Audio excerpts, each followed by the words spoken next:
എത്രയെത്ര കുടുംബങ്ങളിൽ മര്യാദയ്ക്ക് സമാധാനത്തിൽ കഴിഞ്ഞ കുടുംബാംഗങ്ങളെ തമ്മിൽ തെറ്റിച്ച് കെട്ടിയോളയും കൊണ്ട് വികാരിയച്ഛൻ പോകും. വികാരിയച്ഛന് സപ്പോർട്ടായിട്ട് പിതാക്കന്മാർ നിൽക്കും. കെട്ടിയവനും മക്കളും കൂടെ രാപകലില്ലാതെ പണിത് വിഷമിക്കണം. അതുപോലെ ഞാൻ ഇൻ്റർവ്യൂ ചെയ്ത കുടുംബങ്ങളെയാണ് ഞാൻ ഈ പറയണത് കേട്ടോ. ഞാൻ ബോധം കെട്ടുപോയി ഇതൊക്കെ കണ്ടു കഴിഞ്ഞിട്ടേ. എൻ്റെ കർത്താവ് ഇത് ഇവിടെ ചെന്നാണ് നിൽക്കണത് നമ്മുടെ സഭ, പ്രത്യേകിച്ച് എറണാകുളം രൂപത. അതിനെപ്പോലെ തന്നെയാണ് നമ്മുടെ കാവൽപുരത്തിൻ്റെ അവിടെയൊക്കെ കുറേ കളി നടക്കേണ്ട. അവിടെ ഒരു കുടുംബത്തിന് എനിക്കറിയാം ഇവർ തകർത്തത്.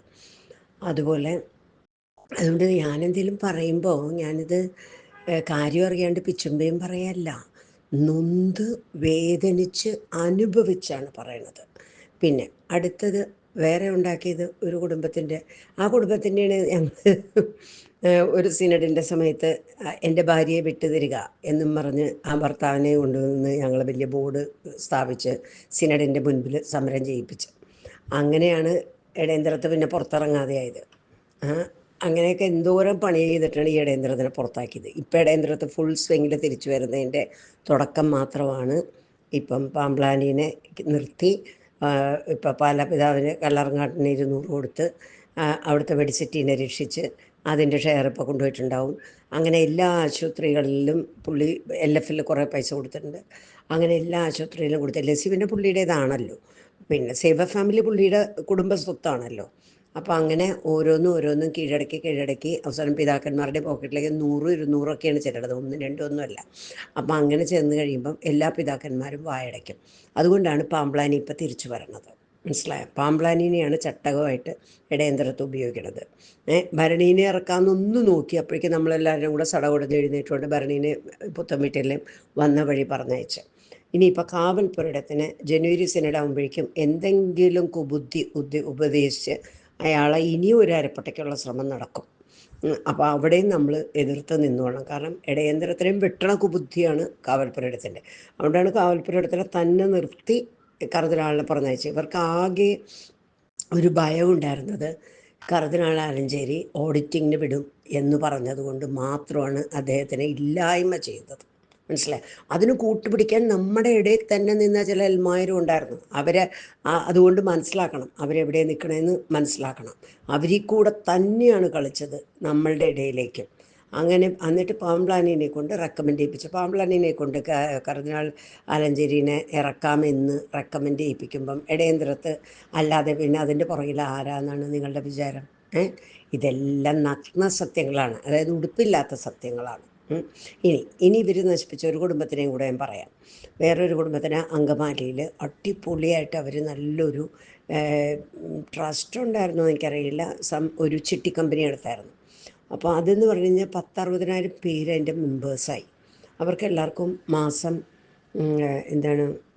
ഒരു സോഫ സെറ്റ്, വാഷിംഗ് മെഷീൻ, പിന്നെ ഒരു TV, അങ്ങനെ ഒരു സാധനങ്ങൾ കൊടുക്കും.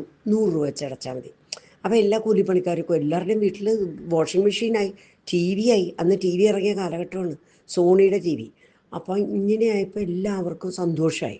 അപ്പോൾ ഇവരെല്ലാവരും ചേർന്ന് അങ്ങനെ നോക്കിയപ്പോൾ സേവ് ഫാമിലി കൂടെ കുറേ കുടുംബങ്ങളെ ഇയാൾ ഒതുക്കാമെന്ന് വിചാരിച്ചത് പറ്റൂല എന്ന് മനസ്സിലായി. ഇത് വളർന്നു പന്തലിക്കണം.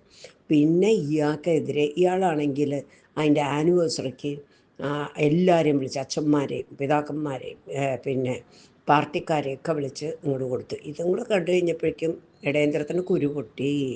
പുള്ളി എന്ത് ചെയ്ത് പാർട്ടിക്കാരെ തന്നെ വെച്ച് ഈ കുടുംബത്തിനെ തല്ലിച്ചതച്ച് ഒരു 121 കേസ് ഇയാൾക്കെതിരായിട്ട്. അവസാനം ഇയാൾ പാവൻ ചെരുപ്പ് പോലും ഇല്ലാത്തൊരവസ്ഥയിലായി. എന്നിട്ട് ഇയാളെ കൊണ്ടുവന്ന് അങ്കമാലി പോട്ടെ, ഹൈക്കോർട്ടിൽ ഇയാൾ എന്ത് ചെയ്ത്, ഇയാൾക്ക് അല്ലാതെ ഇയാൾ സമ്പാദിച്ച 7 കോടി സ്വത്തുണ്ട് ഇയാൾ സ്വന്തമായിട്ട്. പിന്നെ 13 കോടി അയാൾക്ക് ഇതിൻ്റെ എല്ലാത്തിൻ്റെയും കൂടെ അസറ്റ്സും ഉണ്ട്. അപ്പോൾ ഈ 7 കോടി കൊണ്ടുപോയി അയാൾ കോടതിയിൽ പ്ലെഡ്ജ് ചെയ്ത്, എന്നിട്ട് പറഞ്ഞ് എനിക്കെതിരെ കേസിടരുത്, എനിക്ക് കയറി ഇറങ്ങി നടന്നും മടുത്ത്. കാരണം ഇവിടെ നിന്നൊരു കേസ്, പിന്നെ ദൂരെ നിന്നൊരു കേസ്. അങ്ങനെ അവസാനം ഹൈക്കോടതി അയാൾക്ക് ഒരു കേസ് ഇവിടെ ഇടാൻ പാടില്ല എന്ന് പറഞ്ഞപ്പം ഇടയന്ത്രത്തും ടീമും വിമതന്മാരും കൂടെ ദൂരെ നിന്ന് ഇടാൻ തുടങ്ങി, വേറെ സ്ഥലത്ത് നിന്ന് കേസിടാൻ തുടങ്ങി. അങ്ങനെ ഇയാൾ അവശതയാക്കി അവസാനം ഇവരുടെ വീടും കൂടെ ബാങ്ക് എടുത്തുകൊണ്ട് പോയി. ബാങ്കെല്ലാം ഇവരുടെ പിടിയിലാണല്ലോ. എന്നിട്ട് അവസാനം ബാങ്കുകാർക്ക് സങ്കടം വന്നിട്ട് ബാങ്കുകാർ ഇതിൻ്റെ ടെറസ് ഭാഗം അങ്ങനെ ഏതോ ഒരു ഭാഗം എങ്ങാണ്ട് ഇവർക്ക് താമസിക്കാൻ കൊടുത്തു. ഇതാണ് അവസ്ഥ. ഒന്ന് ആലോചിച്ച് നോക്കി. എന്നിട്ട് ആ കൊച്ചിന് അന്ന് രണ്ടാമത് പല്ല് കിളിർക്കണ സമയമാണ്. എന്നിട്ട് ആ കിളിർത്ത പല്ല് ഇത് അടിച്ച് ഇവർ പാർട്ടിക്കാരെ കൊണ്ട് കളഞ്ഞ് കെട്ടിയോള് പനി പിടിച്ച് LF കിടക്കണം, അവരെ വലിച്ചഴച്ച് അവസാനം ഇവർ പേടിച്ച് ലൂർദ് ആശുപത്രിയിൽ പോയി കിടന്നു. ഒന്ന് ആലോചിച്ച് നോക്കി. കാരണം നമ്മുടെ സുറിയാനി സഭയിലെ ഏത് ആശുപത്രി കിടന്നാലും ഇവർക്ക് തല്ല് കിട്ടും, ഇവരെ കൊല്ലും. അവസാനം ഇവർ പേടിച്ച് കിടന്നു. ഇപ്പോഴും ഞാനിത് ഇൻ്റർവ്യൂ ചെയ്ത് പറയട്ടെ എന്ന് പറഞ്ഞപ്പോൾ ഇവർ പറഞ്ഞു ഇനിയെങ്കിലും ഞങ്ങളെ ജീവിക്കാൻ അനുവദിക്കാം, ഞങ്ങളിപ്പോൾ സമാധാനമായിട്ട് ജീവിക്കുകയാണ്. ഇതാണ് നമ്മുടെ പിതാക്കന്മാരുടെ കയ്യിലിരിപ്പ്. മനസ്സിലായോ? ഒന്നില്ലെങ്കിൽ അടിയന്തരത്ത്, അല്ലെങ്കിൽ ചക്കിയത്ത്. ഇവർ രണ്ടുപേരിൽ ഏതെങ്കിലും ഒരാൾ മിന്നിയും മറഞ്ഞും മിന്നിയാണ് ചെയ്യണത്. അതുകൊണ്ട് ഈ എറണാകുളം രൂപതയെ നമുക്ക് വേണ്ടാന്ന് ഞാൻ പറയണത്. പക്ഷെ അതിനിപ്പോൾ സ്വത്തെല്ലാം അടിയന്തരത്തിൻ്റെ ട്രസ്റ്റിൻ്റെ പേരിലും അച്ഛന്മാരുടെ പേരിലേക്കും പോയി കഴിഞ്ഞു. അവിടെ പിതാക്കന്മാർക്കൊന്നും ചെയ്യാൻ പറ്റില്ല. പിതാക്കന്മാർക്ക് വായടച്ച് കൊടുക്കണ കോടികൾ വിഴുങ്ങി അതും വെച്ച് അരപ്പട്ടയുടെ വീതിയും കൂട്ടി നടക്കാം, അത്രേ ഉള്ളൂ. അതിൽ കൂടുതലൊന്നുമില്ല. കുറച്ചും കൂടെ ഉടുപ്പിൻ്റെ ഇഞ്ചസ് വയറിൻ്റെ ഭാഗത്ത് കൂട്ടേണ്ടി വരും. ഈ അരപ്പട്ട ചിലപ്പോൾ കൊള്ളൂല. ഇത്രയും പേർക്ക് ചെയ്യാനുള്ളൂ. പിന്നെ വേറൊരു കുടുംബത്തിന് ചെയ്തത് നല്ലൊരു ആർക്കിടെക്ട്സ് ആയിരുന്നു. ആ ആർക്കിടെക്ട്സിൻ്റെ ഫാമിലിനെ ഇതേപോലെ ചിറ്റൂർ ധ്യാനകേന്ദ്രത്തിൽ കുറച്ച് സ്ഥലം കൊടുത്തില്ല എന്നും പറഞ്ഞിട്ട് അവരെ അവശതയാക്കി അവരുടെ 10-20 കോടിയുടെ മുടക്കിയ ഒരു കെട്ടിടത്തിനെ ഇല്ലാവചനം പറഞ്ഞില്ലാണ്ടാക്കി. അത് ചക്കിയത്തും മെയിൻ ടീമുമാണ് അതിൻ്റെ പുറകിൽ കളിച്ചത്. ഇടയന്ത്രത്ത് വരുന്നതിന് തൊട്ട് മുമ്പം കണ്ടാണത്. അങ്ങനെ കളിച്ചെന്നിട്ട് അവരുടെ ആ സ്ത്രീ അരമനെ കയറി ഈ ഒരച്ഛനെ ചെരുപ്പൂരി തല്ലേണ്ടി വന്നു. മനസ്സിലായ? എന്നിട്ട് ആ കുടുംബത്തിനെ ഇപ്പം നരകിപ്പിച്ച് അവർക്ക് എറണാകുളത്ത് നിൽക്കാൻ പറ്റില്ല, ഇവിടെ നിൽക്കാൻ പറ്റില്ല, അവരെവിടെയോ ഒളിച്ച് താമസിക്കുകയാണ്. എന്നിട്ട് അവർക്കെതിരെ കുപ്രചരണങ്ങൾ പറഞ്ഞുണ്ടാക്കി, അവർ ആത്മഹത്യ ചെയ്തെന്നുണ്ടാക്കി. ഇവർക്ക് എന്താ ആഗ്രഹിക്കണം അവരതങ്ങോട്ട് പറഞ്ഞുണ്ടാക്കും. ആ കെട്ടിയോളും കൂടെ അടിച്ചു, കെട്ടിയോക്ക് വട്ടാണ്, കെട്ടിയോനിട്ടിട്ട് പോയി, ഇനി അവർ ആത്മഹത്യ ചെയ്ത് ഇങ്ങനെ പറഞ്ഞുണ്ടാക്കും. മനസ്സിലായി? ഇതാ ഇവരുടെ തന്ത്രം. നിങ്ങൾ ഓർക്ക് ഞാനെന്താണ് ഇങ്ങനെ തീപ്പൊരി പോലെ പറയണേന്ന്? നൊന്തട്ടാണ്.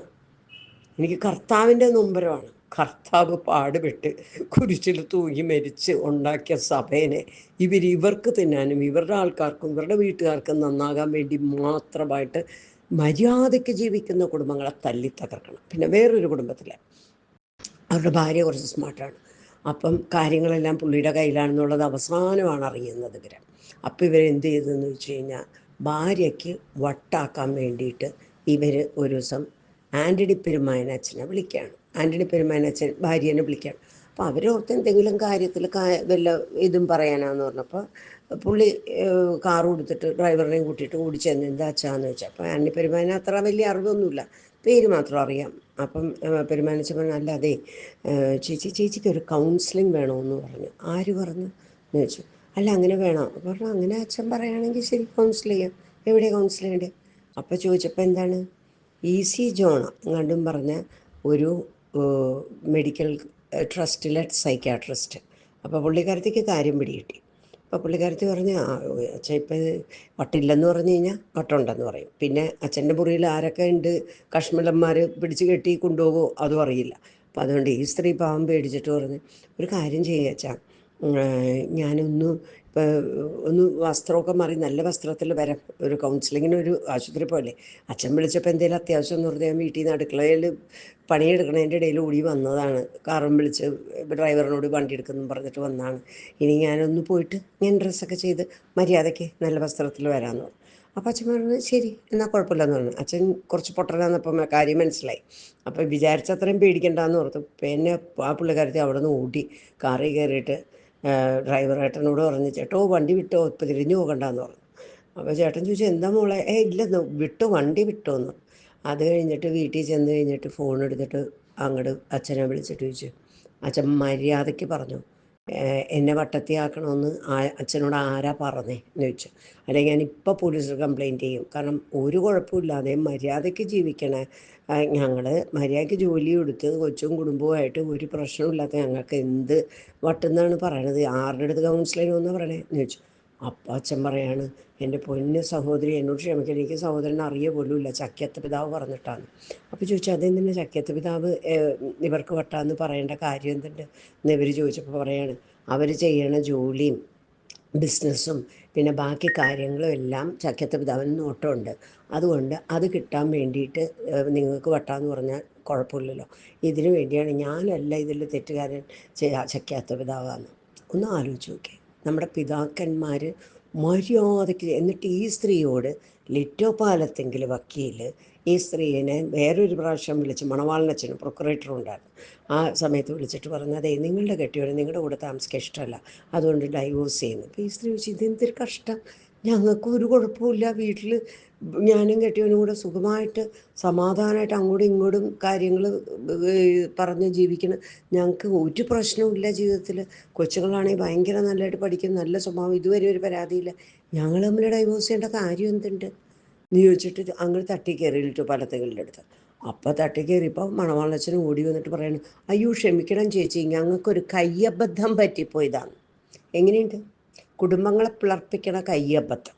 എന്നിട്ട് ഇവർ ഡൈവോഴ്സ് ചെയ്തെന്ന് പറഞ്ഞ് ചക്കയത്തും ഇടേന്ദ്രത്തും അങ്ങ് ഫ്ലാഷാക്കി. ഒന്ന് ഇവർക്ക് വട്ടാന്ന്, പിന്നെ ഡൈവോഴ്സ് ചെയ്തെന്ന്, പിന്നെ മാറി താമസിക്കാമെന്ന്. അത് കഴിഞ്ഞിട്ട് പിന്നെ ഇവരുടെ കൊച്ചുങ്ങളെ കെട്ടിക്കൂല എന്നും പറഞ്ഞുള്ള ഭീഷണി, സ്വത്തെല്ലാം എഴുതി കൊടുക്കാൻ പറഞ്ഞ് ചക്കത്തിൻ്റെ വക വേറെ.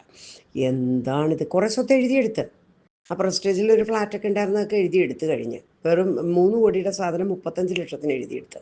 എന്നിട്ട് ചോദിച്ചപ്പോൾ പറയണം, അവരൊക്കെ വലിയ ആൾക്കാരല്ലെന്ന്. വിറ്റ ആളെയും ഞാൻ പറഞ്ഞുതരാം, നോവൽറ്റി ജോർജ് എന്ന് പറഞ്ഞ ഒരു ബിസിനസ്മാനാണ്. അയാളും പിന്നെ ഒരു ജീരകത്തിൽ എടപ്പള്ളിയിലെ കോൺട്രാക്ടറുണ്ട്, പള്ളിക്കാരുടെ കോൺട്രാക്ടർ, എന്നിട്ടാളുടെ പേര് ആൻ്റണി തോമസ്. ഇവർ രണ്ടുപേരും പിന്നെ ഡയമണ്ട് മെർച്ചൻസ്, ഗോൾഡ് മെർച്ചൻസ്, പിന്നെ കുറേ CA മാർ, ഇവരൊക്കെയാണ് ഇവരുടെ ശിങ്കിടികൾ. ഇതാണ് നമ്മുടെ സഭയിൽ നടക്കുന്നത്. ഇതറിഞ്ഞുകൂടെങ്കിൽ ഇത് പറയാൻ എനിക്ക് എല്ലാ തെളിവുമുണ്ട്. എൻ്റെ അടുത്ത് വന്നോ, ഞാൻ വേണമെങ്കിൽ ക്രിമിനൽ കേസ് ഫയൽ ചെയ്യാൻ ഞാൻ തയ്യാറാണ്. കാരണം എന്നിട്ട് ഈ കുടുംബം മര്യാദയ്ക്ക് ജീവിക്കണത് കണ്ടിട്ട് ചക്കത്തിന് സഹിക്കണില്ല. ഇത്രയൊക്കെ ചെയ്തിട്ടും നടക്കണില്ലല്ലോ. അത് കഴിഞ്ഞ് 8 മാസം കെട്ടിയവനെ മാറ്റി നിർത്തി, എന്നിട്ടും നോക്കി ഡൈവോഴ്സ് ചെയ്യാൻ, എന്നിട്ടും അവർ ഡൈവോഴ്സ് ചെയ്യണില്ല. അവസാനം ജഡ്ജി വിളിച്ച് ചോദിച്ചു, ഡൈവോഴ്സ് കേസ് ഫയൽ ചെയ്യിപ്പിച്ചു. ജഡ്ജി ചോദിച്ചപ്പം അവർ പറഞ്ഞ്, കള്ളു പിടിക്കൂല, വെണ്ണു പിടിക്കൂല, ഒരു പാട്ട് പാടൂല, ഒരു സിനിമയ്ക്ക് പോകില്ല, കൊച്ചുങ്ങളെ നോക്കും, പിന്നെ ഞാൻ എന്ത് കാര്യത്തിനാണ് ജഡ്ജി ഞാൻ എൻ്റെ കെട്ടിയവനെ ഡൈവോഴ്സ് ചെയ്യണ്ടേ എന്ന് ചോദിച്ചപ്പം ജഡ്ജി ചോദിച്ചു, പിന്നെ ഇതെന്താ കാര്യം പറഞ്ഞു, ഞങ്ങൾക്ക് കുറച്ച് സ്വത്തുണ്ട്, ആ സ്വത്തിൻ്റെ പേരിൽ പലർക്കും നോട്ടമുണ്ട്, അത് പള്ളിക്കാർക്കും ഉണ്ട്, അതുകൊണ്ടാണ് ഇതെല്ലാം ഞങ്ങൾ സഹിക്കണത്.